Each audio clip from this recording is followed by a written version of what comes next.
Hello, hello, everyone. As you're joining, you can say hi in the chat so I know you're here. And I'm going to keep gouging this cane as people log on and join us. I'm doing my first pass on this Anolide machine of some new cane I got. Madeira, I think is the name of it. Let's see here.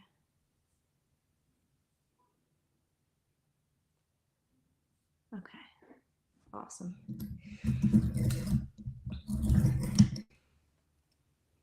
Yeah, and this machine's pretty great. I've had it for a very long time. I just got it serviced, so I've got a nice sharp blade on it. And I like to run it through the machine 3 times. So I just did my first pass. I'm just doing about 15 pieces or so. But hello to those of you who've joined us. Okay, so if you missed it, I'm just starting to gouge a couple pieces of cane. I've got some new cane in the mail that I am trying out. And so just wanted to test this. So I'm just going to do a quick pass. I do 3 passes on my Anolide machine. One at 90, one around 70, and then one a little bit closer to 58, which is where I like to finish my gouge at. But you'll notice on the last pass, I really do measure each piece just for consistency to make sure it's okay. Yeah, and if we've met before, we've chatted, hello, good to see you again. Feel free to say hi in the chat. And if you're new, hi, welcome, I'm Kelly.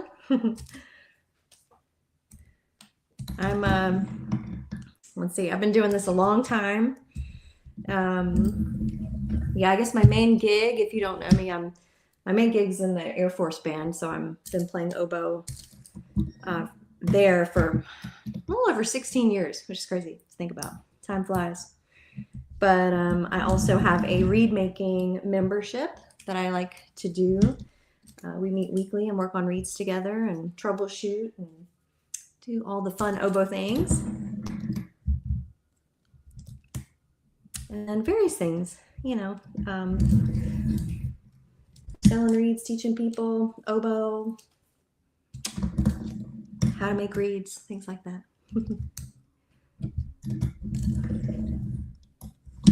So I'm curious, is anyone making reeds along with me, or are you sitting at work or on your lunch break somewhere? I happen to be off today, so I was like, oh, this is a perfect time to log on. And also, it's a little bit of accountability for me. So show up, put the work in. All right. This cane so far feels pretty good. It's gouging nice and smoothly, which is very promising. I've been on the hunt for a new type of cane for a long time. And who knows, maybe this will be it. If I end up liking it, I'll let y'all know.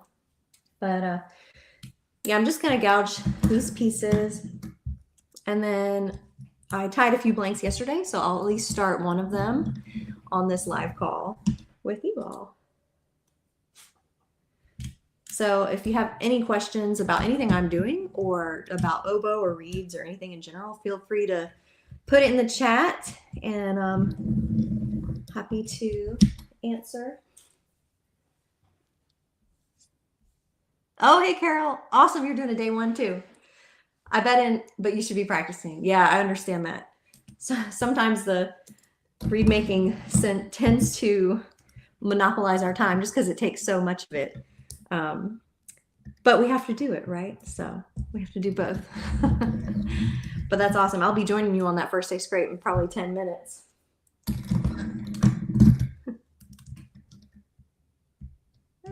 There we go.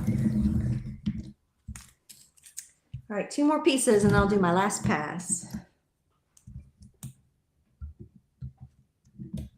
Carol, I can't remember, do you gouge your cane?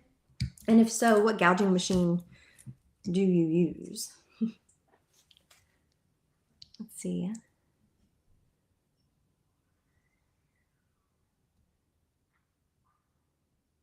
Oh, hi, Udo. I hope I'm saying your name correctly.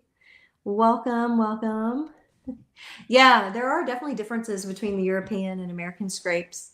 I'm not, an expert on the European scrape at all by any means. I just know that's more of a U shape. And I think typically there's less out of, or maybe not any out of like the back area, and it's mostly the tip where the vibrations come in. And so we do scrape all the way into the back as well. So we have like 3 sections, and you'll kind of see that as I go through when I get to the first day scrape part. We have the tip, the heart, and the back area. Some people call the back area the windows. Same thing, same thing. Okay, I'm gonna take this down to 58, which is where I like to have the center of my cane gouge. Too dangerous. Oh, you crack me up. Okay, let's see. So even though I set this micrometer to 0.58 millimeters, it doesn't always come out 0.58. Sometimes it's a little higher or lower. So I like to take my micrometer and just measure the center to be sure. And as you can tell, sorry, it's mirrored in this, so it might be hard to, the numbers are going to be backwards, but it's measuring at 0.64. So that tells me I need to adjust my micrometer on the machine down. Let's try 53. Sometimes it's a little temperamental. I'm going to try a different piece just to get a clean pass.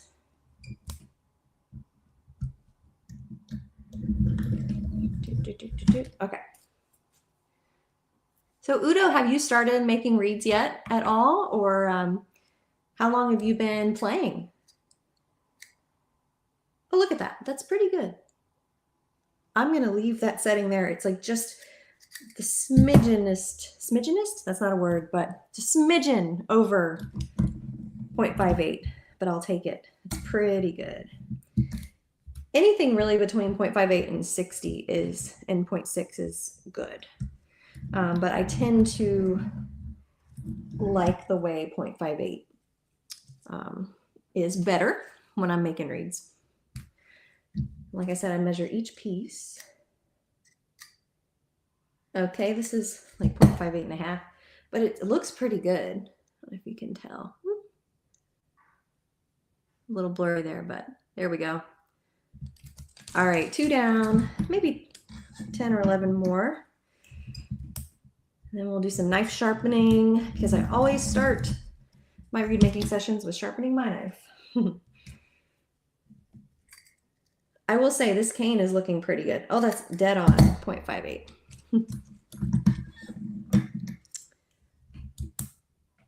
All right. I have another machine I like to use. It's the Reeds and Stuff machine. I have the Ann Hodge version, and it's it works really well. It's very different. Like this one, you just turn the crank and you can use dry cane, so it makes it very convenient.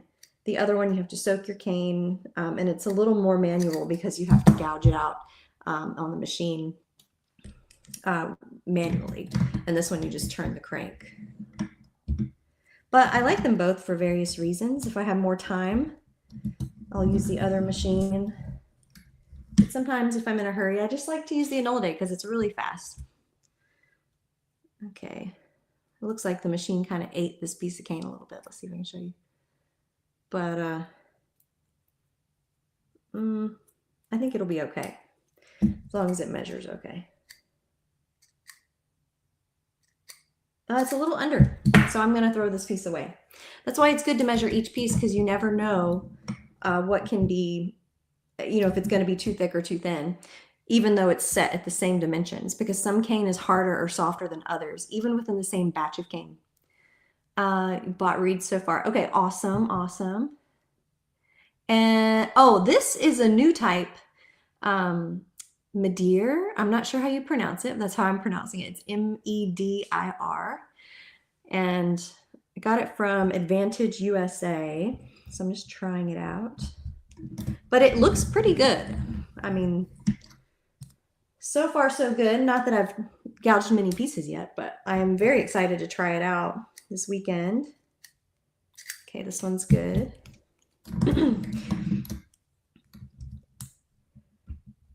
I've been a big fan of Grimaud cane for so long that I just haven't experimented, and it is time, because, you know, there could be something else better out there and I don't want to miss out. Oh, that's good to know. Okay, a lot of people are liking the Medir cane. Well, that's awesome. I kind of just went on the website and tried, you know, bought a couple of different ones to try.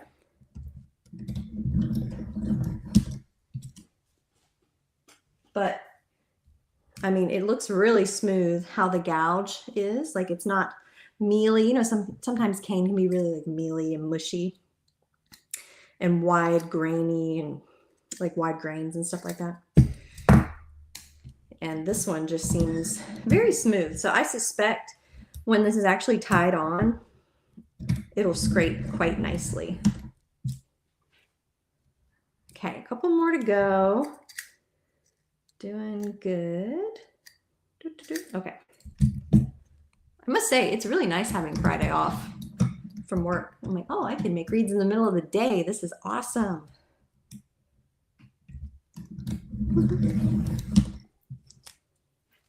Okay.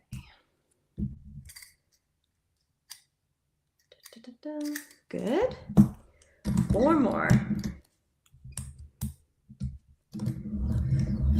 And if you've seen any of my videos or my YouTube content before, you've probably noticed, if you look at the small screen where you see me, my background is different.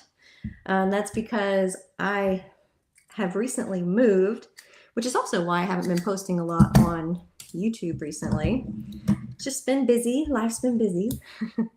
But getting back into it, eventually maybe I'll paint in here so it's not a you know, just the tan wall, but have to finish unpacking all the boxes first. I did hang the two of my oboe or my oboe photo yesterday though, which was exciting. So gotta bring my plant in here, make it a little more homey, but I'm excited about it.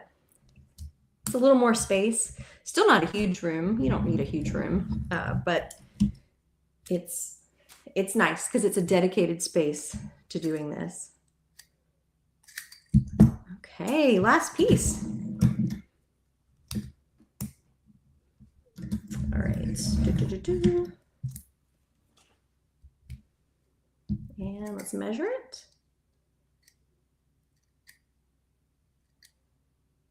Okay, it's like 0.59. You can see that.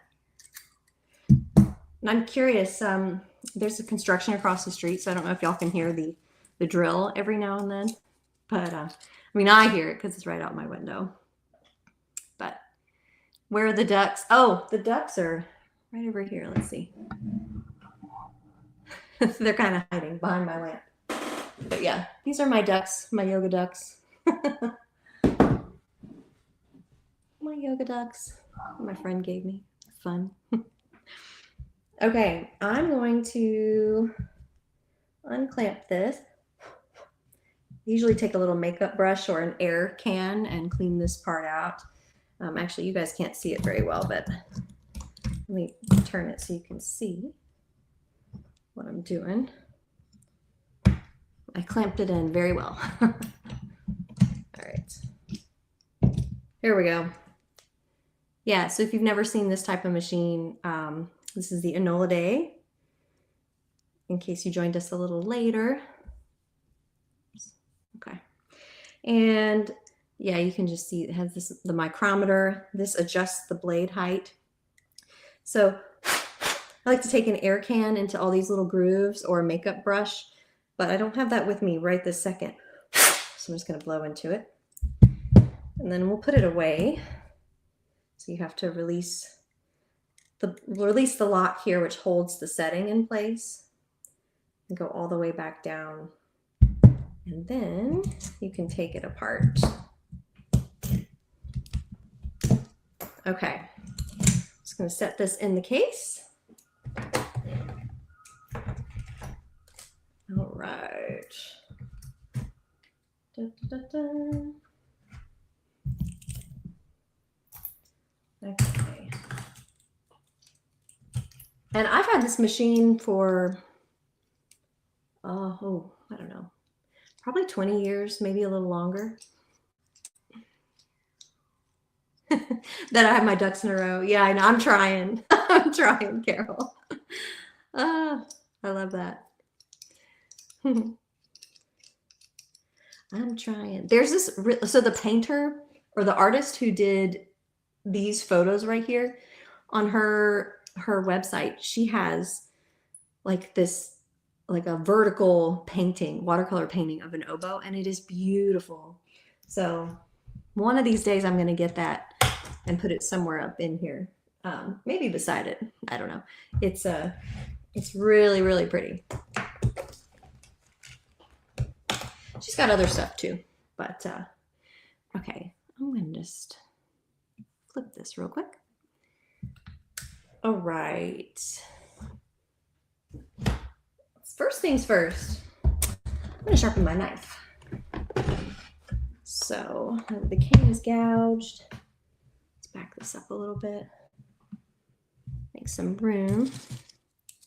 And you know, after I gouge the cane, I usually like to let it just sit for a day before I tie it on, because I don't know, in my experience, sometimes you'll get more cracks if you try to tie it on immediately, because you just really changed this piece of cane. And let's make this bigger. Yeah, you just really change this piece of cane by gouging it. And so when you tie it on too quickly or you shape it too quickly, I just feel like it can lead to more cracking. Not every piece will crack, but I like to try to preserve as much as I can. So I probably won't tie this on until tomorrow. So I'm just going to set it aside and then get to sharpening my knife. Okay, so I like to use a Shaped in Stone. This is the 1500 grit, and I do have videos on this as well that break it down a little bit more on YouTube. I always have to remember this when I use this second camera, everything is mirrored. So let me just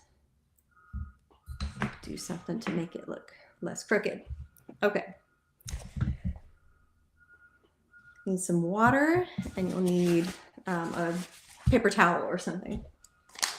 Or I wonder what they're doing out there. Do you guys hear that?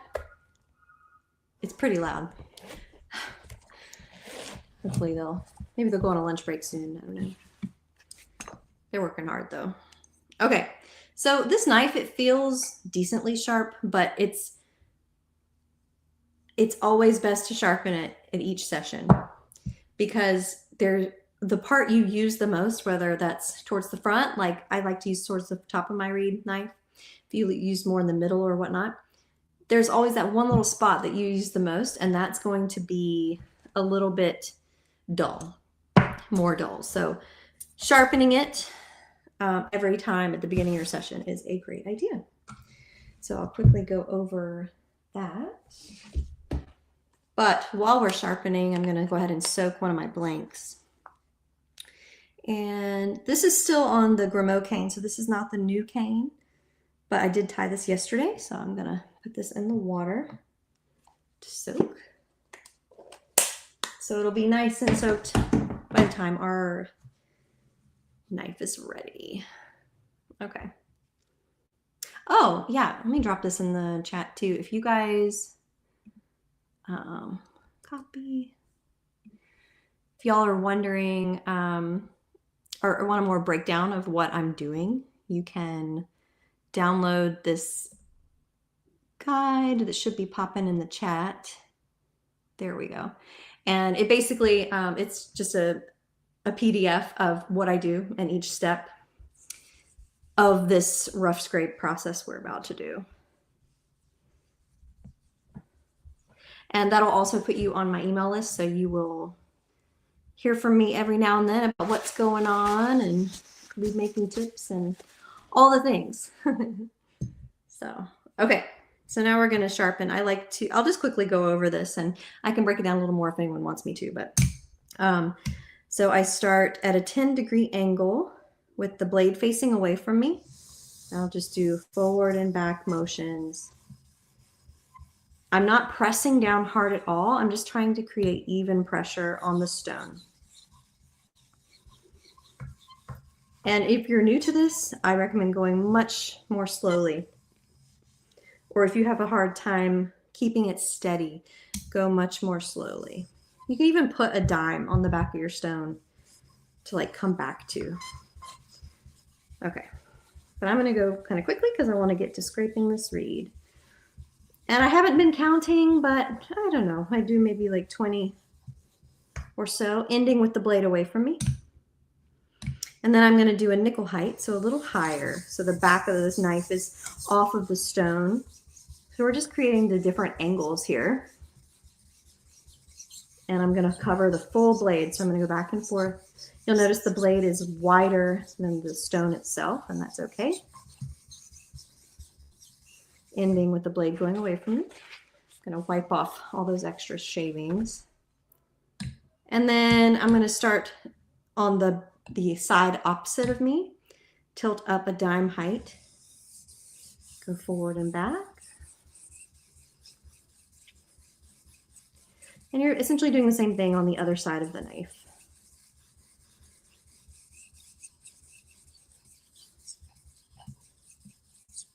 Again, I'm not pressing hard. If the stone gets dry, then I want you to wet it again. Now I'm going to do a nickel, but I put a lot of water on there at first. I don't know if you can see, but I see tons of metal shavings coming off. Ending going towards you.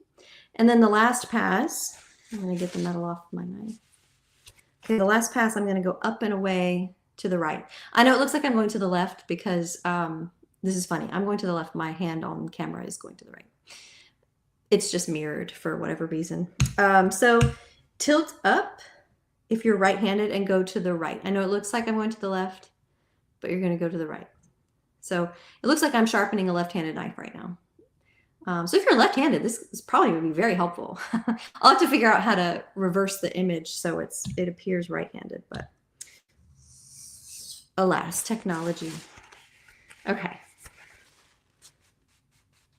Actually, you can tell in the video of myself where you see my picture that I'm holding in my right hand, but it definitely looks in my left hand on the other one. Anyways, okay. So, ooh, yeah, you can kind of feel the burr. It just wants to catch a little bit. That feels pretty good. So I'm going to set this aside. And then to top it off, I always like to end by using my Genday honing rod, I think is what they're called. Sharpening sticks, whatever you want to call them. And this is just, it's literally just straight metal. There are no grooves or anything. And it helps to just make your burr, like that last edge we just set, that much sharper. So I'm going to start on my right hand side.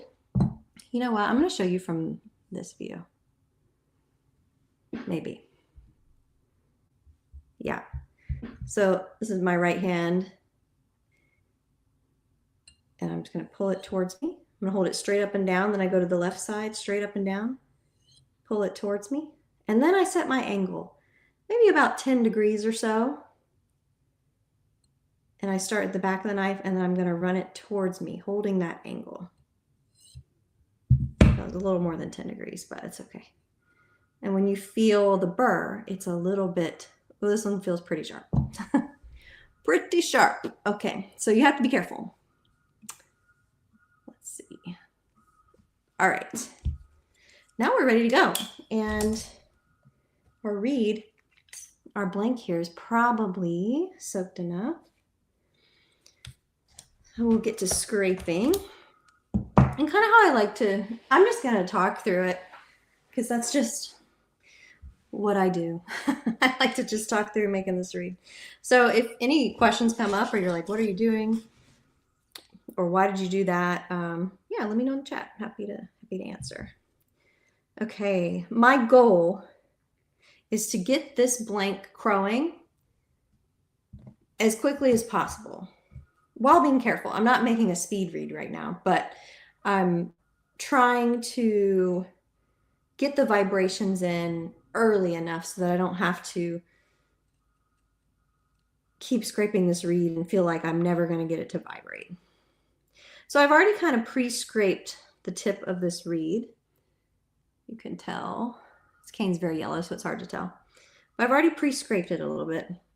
But I'm going to go through and just hit the thicker parts because I didn't take a lot of cane off. I only pre-scraped the tip and took a little of the end off because I wanted the blank to have a nice point to it. It helps to hold the shape of the reed. Okay, then I'm going to go down to the left-hand side. Okay, this one's scraping all right. And I tie my blanks at 74. So I've got several millimeters to cut off to my finished. I like to end my finished or my day one scrape reed at 71 millimeters. And then I come back to it the following days. And usually it becomes a little shorter, maybe closer to 70. Okay. So I'm working the tip and the heart together right now. I want the transition to be super smooth. So I did one side. Now I'm going to do the other side, and you'll notice I'll flip back and forth a lot. Okay. Here we go. And then I'm trying to leave the center of the reed intact. You have to take the bark off. You know, the shiny yellow bark. But, and the underbark. Underbark usually looks like this pale color, and it's just not, it's dull. It's more dull, and it's just that underlayer of the bark that's not gone all the way. And so when it looks like I'm scraping in the middle, it's usually because I'm getting that underbark off, because that's going to hold vibrations, and we want the reed to vibrate. So I'm going to move down now. And as you move into the bottom of the heart area and you go further down, you have to be really careful to have your rails intact. You don't want to take too much off of the side. So as I'm going, I'm just going to be very careful to make sure I leave those. And it'll be thinner. The rail will be very thin starting at the bottom of the heart, and then it gets slightly thicker as it goes down. But it's not going to be super duper thick or anything. Okay. Scrape, scrape, scrape. Notice how much I'm flipping back and forth. I'm taking a decent amount of cane off. You can tell my little pile so far. So step one, as we're working on right now, is getting the bark off, making a nice smooth transition from the tip into the heart. But I'm still working on getting the bark off right now because it's still pretty hefty in the back. Okay. Hopefully you can see what I'm doing okay. All right. And then taking the bark off on this side as well. Now I'm working in the back area, kind of this, this UW area above the thread in the throat of the reed. So I'm taking the bark off right now. Okay.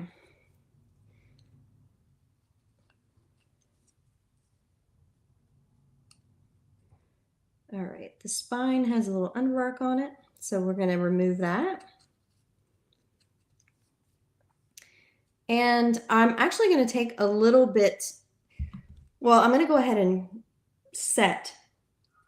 loosely set where I want my back to start. I'm not going to measure it or anything. I'm just going to keep it longer than it's going to be. When I say I'm going to set it, I'm barely going to take anything. Look how much I dusted. Can you see that? You might not be able to. Let me take it on my finger. It's like the smallest little bits of cane. And I just said, okay, this is where the back's going to be on this side. And I'm only doing that. I'm not doing that to put windows or anything. I'm doing that because I want to go ahead and start working on the, oh my gosh, what's the word? The skeleton?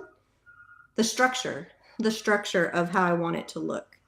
So I might even leave those little divots right there at first, just so I can see them. And I know it's probably hard to see the divots in this because I have my light on. And then, so I barely took anything at all. I just kind of wanted to eyeball that's where it is for now. And then I'm going to go back down, kind of narrow the side of the spine just a little. And take a little more out of the back. Sorry for the beeping, you guys. They're doing something. Okay, another side. So the goal here isn't to do a whole lot in the back right now. I'm just trying to get a little flexibility, setting that foundation. Because if you don't do anything in the back, you know, your reed will be a board. It'll be very, very hard. So I just did a little bit. This reed is not flexing enough. I'm going to get a sip of water.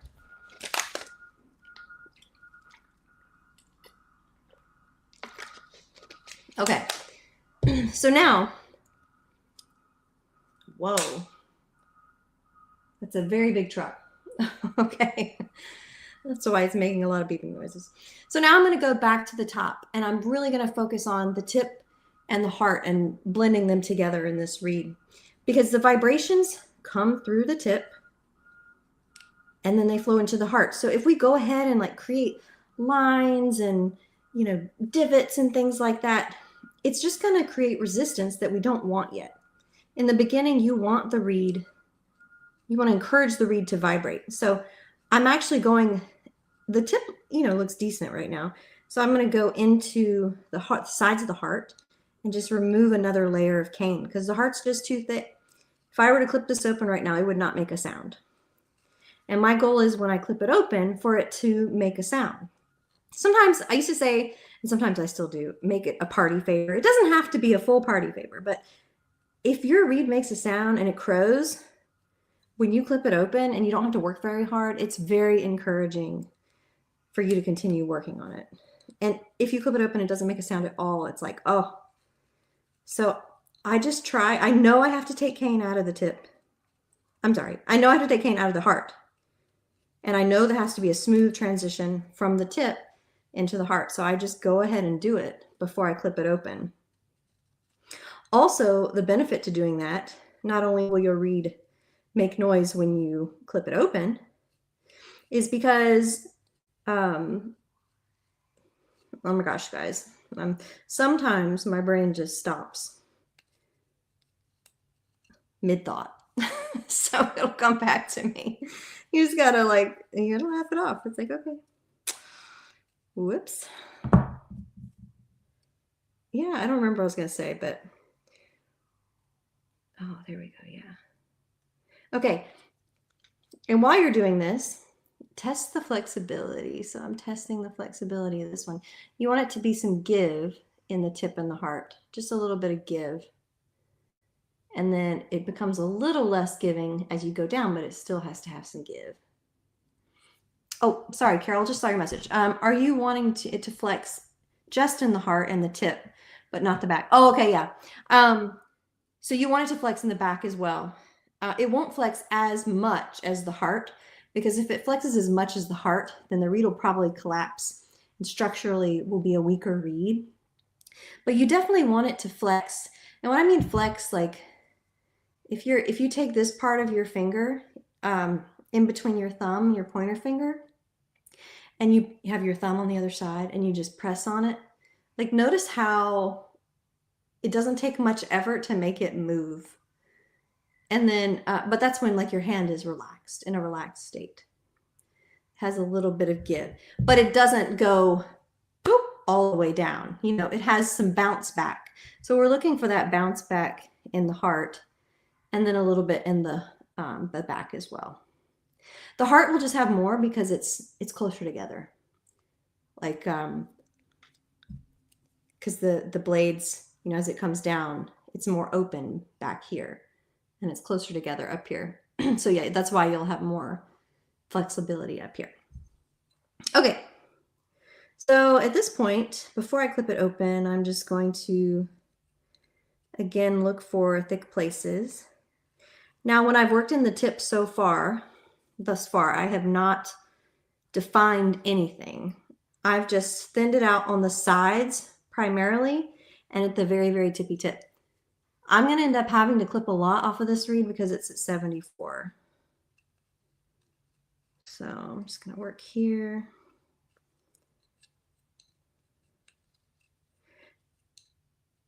And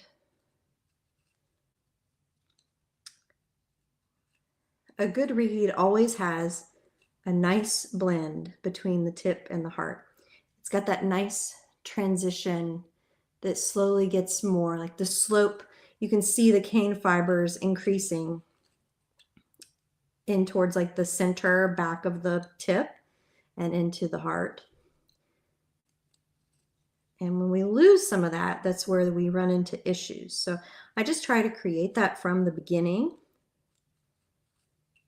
All right. We're going to clip it open, and I think it'll make some sound. I didn't go overboard like I do sometimes to make it a true party favor, but it will make some sound, I believe. Let's get our mud plaque out. But when I say it'll make some sound, I'm not going to play this reed. It's not right after I clip it open because it's just not ready yet. It's way too thick, and then I'll actually need to go in and work on the tip area. Okay. I'm going to clip maybe 1 millimeter off. And I want to work quickly here too because, again, I want to get this down to 71. And it's still pretty long. Okay, you can tell in my tip, it's pretty thick, even though I thinned it a lot. So I think it'd still make a little piece though. Yeah, and I didn't work very hard to get that. So at this point, I'm going to work on the corners and sides of the tip down to about there. So notice how I'm going down, you know, I'll measure it for you. 5 millimeters right now. And I'm just starting at the top and then working my way down. So I'm not working on just the first top millimeter. I'm working on the 5 millimeters of the tip. Because if you think about it, we're going to clip about 3 of these off. So further down is actually going to be the top of my tip. So you don't have to spend tons of time making every little detail perfect right now. Okay. Now I worked in just the sides of the tip. You can kind of see it start to take shape a little more. Now I'm going to do the other side. Important to keep it wet here. Keep your cane wet. Okay, other side. Again, if you're just joining us and you want to see in more detailed focus what I'm doing, because I know it's hard to tell on the live stream video cam, like the details. I pasted in the link above. I don't know if I can flag it. Let's see. Let me see if I can. Oh yeah, right here. I think I can start. Okay, I started.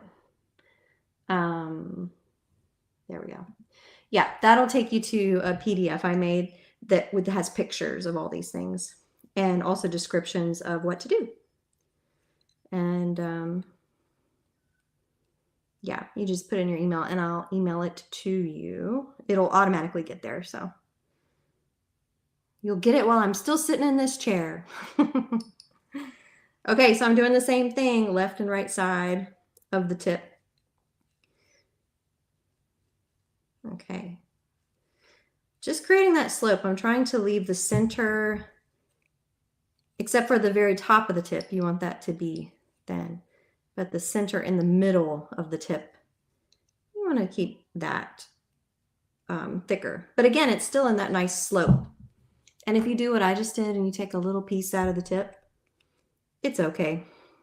Well, it's okay right now. See, look at, I don't even know if you can see it. It's just a little one. I'll clip it off here in just a second. So it'll make more of a sound now. You can see there's our tip.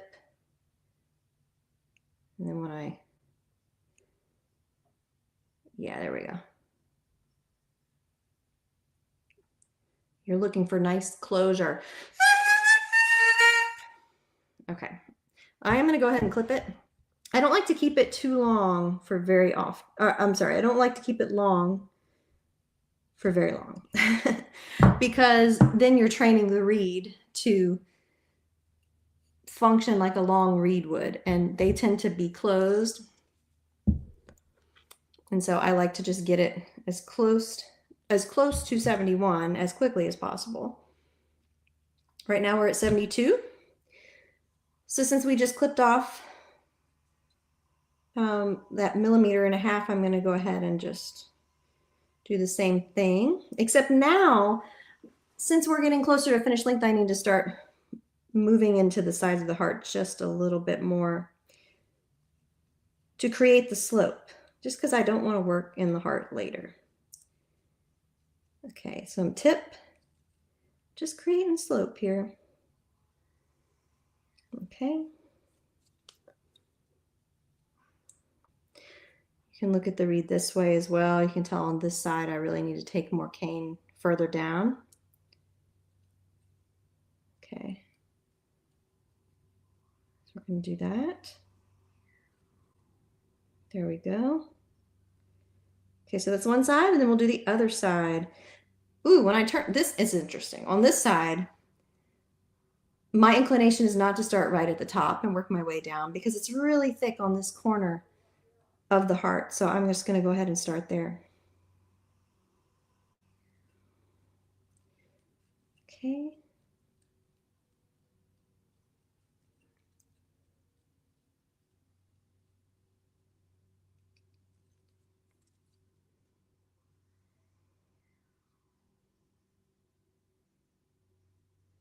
There we go. Now notice I haven't done anything else really to the rest of the reed yet. I've been talking too much, I think, because I'm moving slower than usual. Let's checking for a nice closure. You want the outside edges to close first and the center to close last. So this one looks pretty good.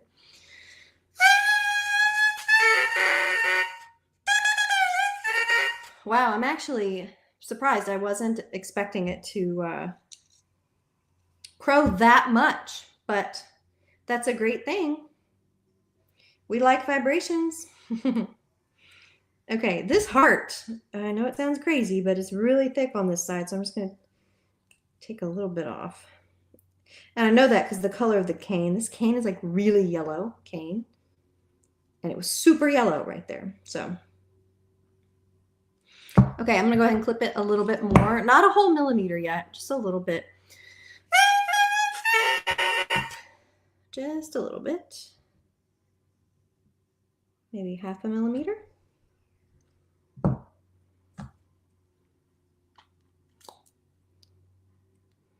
Okay, test your closure again. So important to test your closure of your tip. This one's, I can tell I need to do more of the same. Yeah, I can tell the sides of the tip are a little bit thick based off of that. Even though we only clipped 0.5 millimeter, I mean, it's crazy. So I'm gonna look at this. Yeah, this side of the heart is just a little thick. And this side.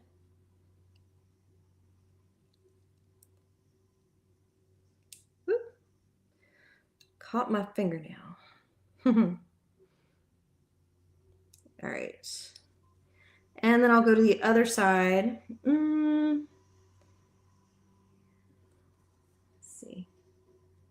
Carol says, my clip to read is very tight and hard in the crow. I cut too much off when I opened it. How should I proceed to get the crow loose? Oh, okay. I would say, if you just clipped it open, I'm imagining the reed is still a little long, like on the longer side. I would do exactly what I've been doing here and work on this side right here. Let's see if we're going to show you.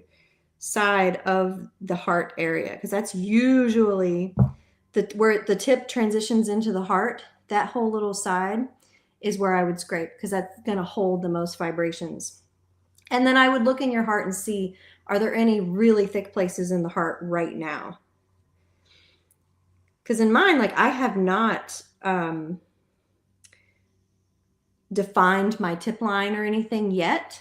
I will soon, but I just want to get the vibrations where I want. And so working on those sides will really bring it in. And it will bring in the vibrations. You don't want to take too much. I mean, you can go too far eventually, but if your reed is not, if it's tight and it's not crowing easily, then that's where you need to go, like 99% of the time. It's just this side. Either the tip is too thick too, and that's like, do you get a peep, like, or a whimper when you just blow into the reed? So like when you blow into just the tip.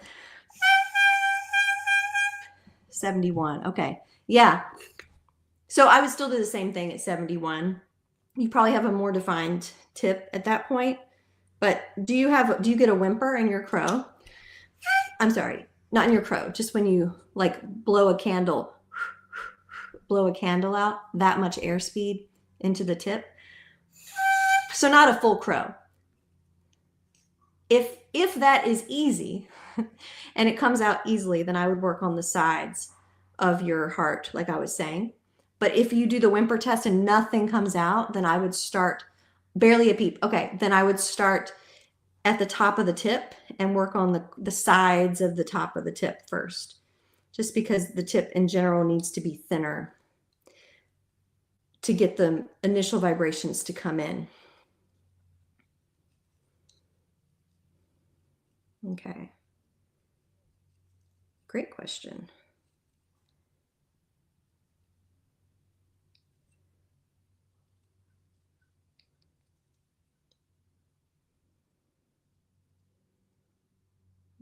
Okay. All right, let's see what this reed's doing. Let's test the closure. I'm going to look first because it's hard to show you guys. Let's see. There we go. You can see the outside edges close first, which is good.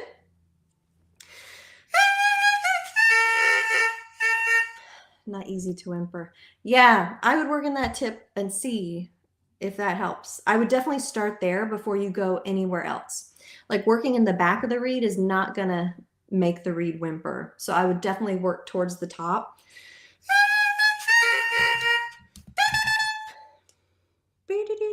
Sometimes I'll tongue on the reed too when I get to this stage just to see how it's responding. Because when you tongue a reed, I feel like it has a certain flick of the tongue that feels good.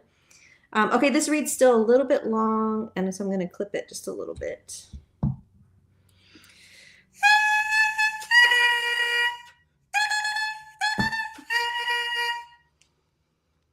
Okay. Getting there. All right, at this point, I'm going to put a tip line in because we're at 71. And so I'm going to go ahead and draw in my tip line. I'm going to put it there. Just double check. Remember, your ruler is your friend. I can't see where I made my line. Oh, I see it now. It's there.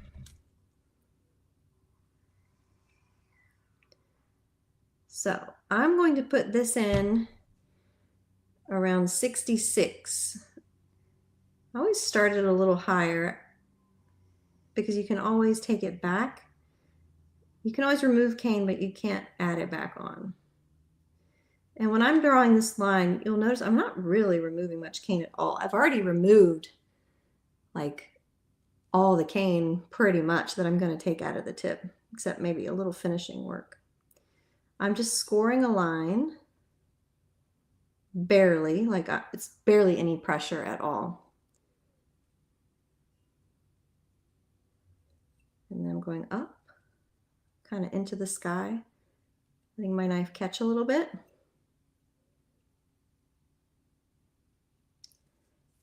Okay, this knife's pretty sharp, so I'm going a little slowly because I don't want to take too much. Okay. All right. And then you want it symmetrical. So go ahead and do the same thing to the other side. Okay. So I draw my line. I let my knife find the cane in that groove, and I just gently use my thumb to help press the knife forward and up, kind of in a sweeping motion, if you will. And then you find the other side.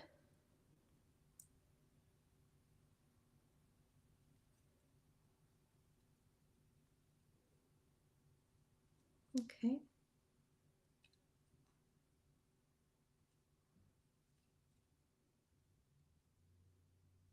There we go.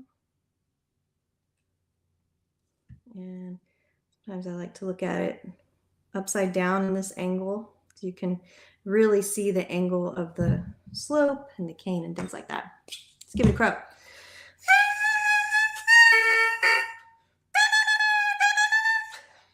It's a little dry. You'll notice when I crow my reed, I always start with the peep test, like does the reed respond? So I just blow out, like you're blowing out a candle. Okay, the crow's a little low. But that's okay, because the reed's 71, we have room to play with it and clip it back. Closure looks good.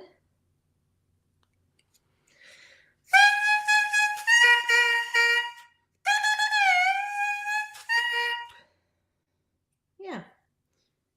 And just for giggles, let's see where it's at right now. I typically don't try my reeds on the first scraping. I mean, sometimes I do, but I don't try them with the expectations that I'm going to be practicing on it tomorrow or later today, unless I'm in a pinch and I really need a reed. But I just want to see where it's at. And usually what I find is after it dries for a day, the reed really settles. And so the cane often, I don't know, it has time to dry. And then the reed always feels a little less vibrant to me the second day, just a little bit. So I always try to leave it a little more vibrant because I know I'm going to lose some of those vibrations the next day. And I don't want to clip it down to 70 the first day because it's usually going to, as it dries, open up. And I don't want it to be super open in the throat, like unmanageably open.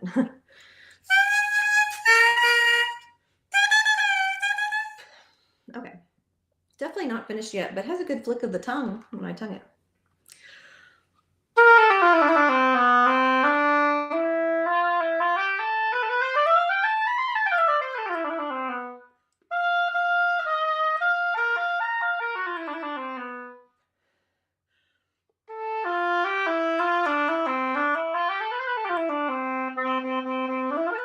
Okay, I can already tell you there are lots of great things about this reed, but it's not finished yet.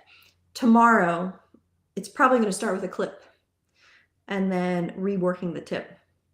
from there. But it vibrates. That's how I like to leave my reads. I like to leave them so they vibrate, so that tomorrow, it's like, oh, okay, it plays. It just needs a clip and some tweaking and stuff like that. So yeah, I think that's the only one I'm going to start on this live stream. Does anyone have any questions before we end it? And look at that. It's like right at an hour, which is crazy. Well, again, this is fun. Thanks for joining me. You can check out that guide if you want more detailed info on that. Or you can always shoot me an email or leave me a comment on one of my videos, and I'm happy to answer any questions that you have. Alrighty, see you guys next time.